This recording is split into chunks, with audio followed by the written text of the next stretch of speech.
Днес ще отговорим на коментара на Кикото. Той пита да покажа как се включва настройката за дискриминация на детектора, по-скоро на пинпоинтера ProFine 40. Тук сега показвам. Имаме бутон за включване, плюс и минус.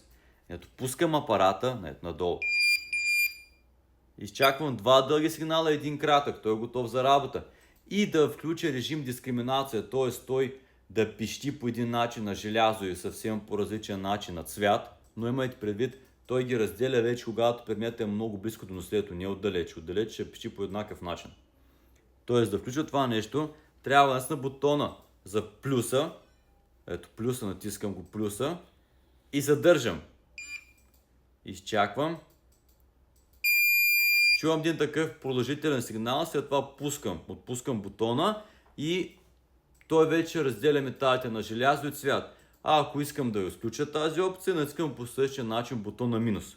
Това като купите пинпоинтера, като го направите веднъж, оттам нататък то се остава вече и при всяко стартиране опцията за разделяне на желязо и цвят по подразбиране.